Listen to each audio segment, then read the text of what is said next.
Բայց որ հիմա մեկը նախաձեռնություն անի, ասեք եք տանենք համալիրի գլխին մի հատ մեծ խաչ դնենք, շատ մեծ բան կառաջանա, շատ մեծ ակտիվություն կա, ինչպիսի նվիրական առաջարկություն, իսկապես եկեք տանենք խաչ դնենք համալիրի գլխին։ Հանկարծ հարսանի, ոչ մի բան հանկարծ ընդեղ տեղի չունենա, այդ որ լավ հոգեհանգիստ լինի, կարելի է անել, բայց հարսանիք, թող գնան Դուբայում անեն, թող գնան Վրաստանում անեն, թող գնան ուրիշ տեղեր անեն, սա ինչ հարսանիք անելու տեղ է, այդ ձեր ցավը տանում, Հայաստանը ձեզ համար հարսանիք անելու տեղ է, չեք կարող գնաք մի հատ նորմալ երկրում հարսանիք անեք, խելագարվել կարելի է ուղղակի, եւ այո, ամեն ինչը պետք է գնանշված լինի,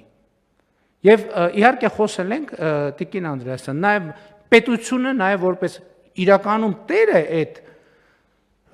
օբյեկտների եւ հուշարձանների կառավարությունն է, եւ ես պահանջում եմ, որ այնտեղ ստանդարտներ դրեք։ Չի կարա մեկը իր 5 կոշիկները տանի բանում պահի, եկեղեցում պահի։ Ասենք 7-րդ դարի, 9-րդ դարի, 11-րդ դարի եկեղեցում տանի իր 5 բաները պահի։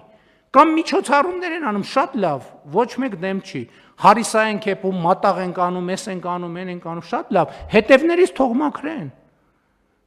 Դա իմ որպես հոգևոր զգացմունքներ ունեցող մարդու եւ համոզված եմ բազմաթիվ մարդկանց ինձ վիրավորում է, որ ես մտնում եմ, այնտեղ տենում եմ աղբանոց են սարքել։ Եվ ես ձեզ անկեղծ ասում եմ, բացի 1-2 տեղից, որտեղ շատ մեծ ֆոկուս կա, պաշտոնական բաներ կան, ինստիտուտներ կան, բոլոր տեղերում համատարած այս վիճակն է, բոլոր տեղերում, խնդրում եմ գնացեք ստուգեք։ Ու ոչ մեկ սրա մասին չի ասում, ես չեմ հասկանում, ոչ մեկ չի տեսնում, ոչ մեկի ձեռը բջջային հեռախոս կամ սմարթֆոն չկա, որ նկարի ասի, ես ինչ է, մեր սրբավայրում ես ինչ վիճակ է։ Զարմանալ կարելի է ուղղակի։ Շատ լավ, բայց այն որ բարեփոխումը, այո,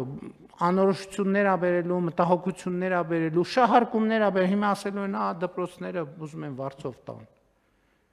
Հա, բայց մենք ենք վճարում։